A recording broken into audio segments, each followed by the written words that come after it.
Jurassic World is a disaster on film. A series of mistakes and blunders nearly on par with, say, building a theme park for children with gigantic prehistoric carnivores. It's an endless barrage of unconvincing special effects, plot points that make no sense, and Jimmy Fallon. Nobody expects Jurassic World to be as good as Jurassic Park. I recognize that, so when I reference the 1993 film in this video, please understand I do so only because comparing a bad film to a good film is a method in which to show how things could have gone, and because the easiest film by which to compare Jurassic World is another action-adventure film about genetically modified dinosaurs. There aren't too many of those around. If you believe that's unfair, bear in mind that Jurassic World itself frequently and shamelessly references the original film. That first park was legit. You know, I have a lot of respect for it. They didn't need these genetic hybrids. They just needed dinosaurs. So if this movie is comparing itself to Jurassic Park, so can we. In the original film, we are treated to a series of classical pieces by John Williams. The two most famous are Journey to the Island, and even more famously, the track simply known as Theme from Jurassic Park on the soundtrack. We first hear it in this scene, revealing a living dinosaur. An epic theme for an epic scene. We don't hear it until 20 minutes into the film. In Jurassic World, we first hear one of the most inspiring pieces of movie music in the background on a monorail, and then shortly thereafter, on an escalator. This sets up the general feeling of the entire film. No sense of grandeur. Jurassic World has this cynicism about itself, and I'm not just talking about the parade of product placement that this film constantly self-references to make it edgy meta bullcrap. I'm talking about the fact that the film feels cynical about itself, and in turn, about its audience. I am already so tired of movies telling us not to give a damn about what's happening. Nobody cares about Clark Kent taking on the Batman. We're fighting an army of robots. And I have a bow and arrow. None of this makes sense. No one's impressed by a dinosaur anymore. No one's impressed by a dinosaur anymore? No, we can be impressed by dinosaurs. They just have to be surrounded by compelling characters, good direction, and convincing visuals. We, the audience, are not jaded for pointing this out. The movie just isn't very good at it, and it's explicitly telling us not to care. Speaking of visuals, let's dive into exactly why they look so unconvincing. Believe it or not, it's not because we are too accustomed to computer-generated images. It's actually because Jurassic World does not know how to hide its CGI. For comparison, let's once again use Jurassic Park as our example. This shot, taking place at night and in the rain, hides the edges and artificial glow around the T-Rex. It's not that CGI was better back then. It definitely was not. It's just some directors had restraint and knew what they wanted the audience to see and not see. Compare this to a similar scene in Jurassic World, and we get big close-ups of the Indominus Rex's fake-looking eye, and it takes place during the day, removing all the camouflage that Steven Spielberg used to hide his big dinosaur. CGI alone is not the problem. It's an incredible tool if used properly. This isn't some anti-CGI screed. Some films simply misuse it to the point of ruining the visuals. I didn't do the math myself, but according to an article in Business Week, there are only about 4 minutes worth of actual CGI visuals in Jurassic Park. The vast majority of the time we see dinosaurs, we are actually seeing practical effects. Animatronics, puppets. For example, in this scene, Muldoon encounters a velociraptor, and since it's so close, they used a practical effect instead of a CGI dinosaur. But in Jurassic World, the raptors, no matter how close to the camera, are always CGI, and because of this, they never actually feel real. In this scene from Jurassic Park, we see a Triceratops.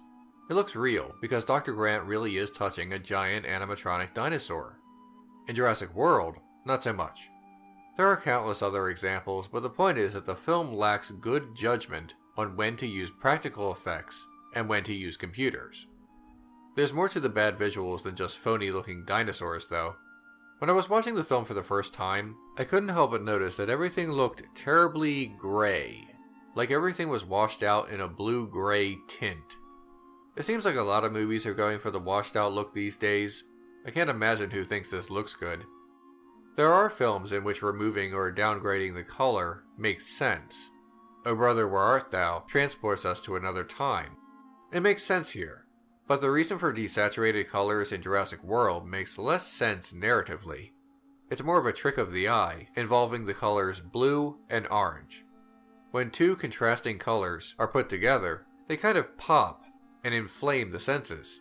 Because of this, movies have begun to use color grading revolving around blue and orange. This is because orange is the closest to human flesh tones of tan and brown. And since blue is on the other side of the color wheel, everything else is washed in a fog of blue, sometimes grayish blue. Once you see the orange-blue contrast and the grayish tint to everything, it's hard to stop noticing it. As nauseating as this is in most movies, it's somehow worse here because the colors don't even pop. Even the ocean looks bleak and gray instead of bright blue.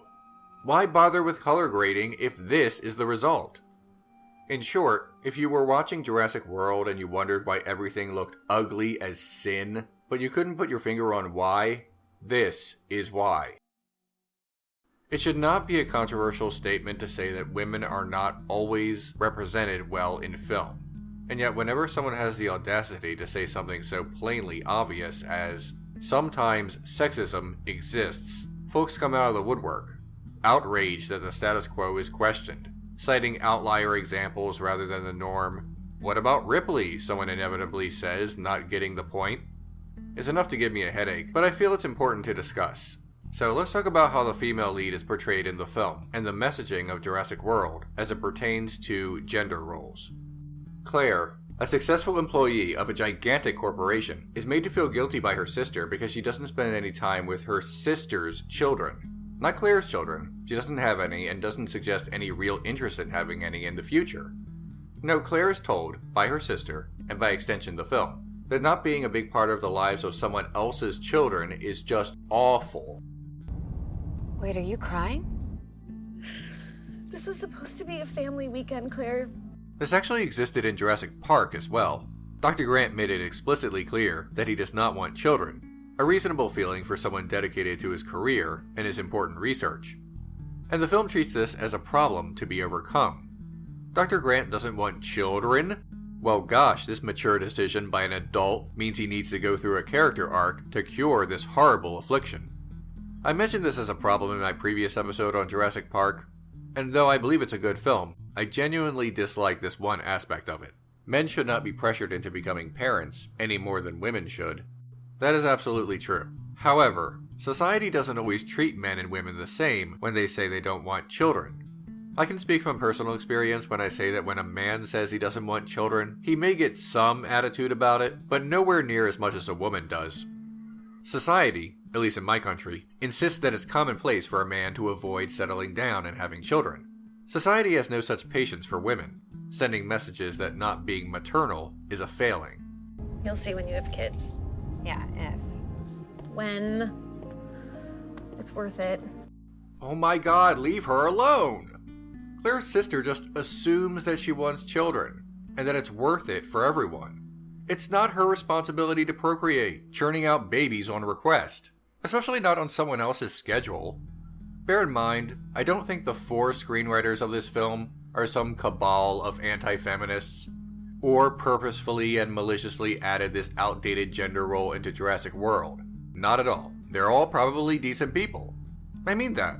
The issue is just that these gender roles are so pervasive in our culture that we don't question them enough, especially when they appear in pop culture. They become part of this false narrative that people just accept because they've heard it so many times before.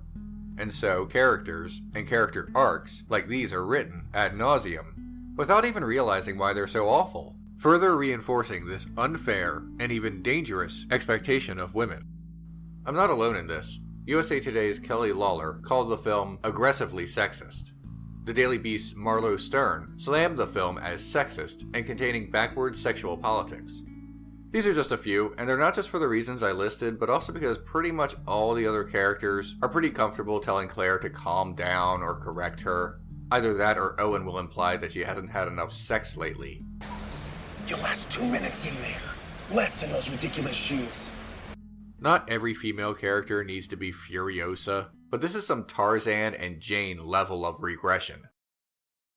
In fairness to Jurassic World, it does try to do something besides dinosaurs escaping. It also has a villain who wants to weaponize the raptors to fight Al-Qaeda or something. Of course, this is not a good plan, for the same reason we didn't send Panthers into Afghanistan. As I mentioned, this was written and rewritten by 4 different people and probably had some script doctors as well based on how gigantic budget Hollywood films work. There was even a dispute among the writers on who should have credit, so this wasn't some cohesive team with a singular vision. Look, if you enjoyed this movie, that's totally fine. A lot of people apparently did. I never begrudge anyone their joy, and frankly, I've enjoyed far worse movies than this in my life. But Jurassic World, to me, is ugly and offensive at worst, and at best, just kinda boring. The 2 boys find their way into the previous park and try to fix an old Jeep. This is actually the perfect metaphor for Jurassic World. Digging around the remains of Jurassic Park for anything to salvage and repurpose.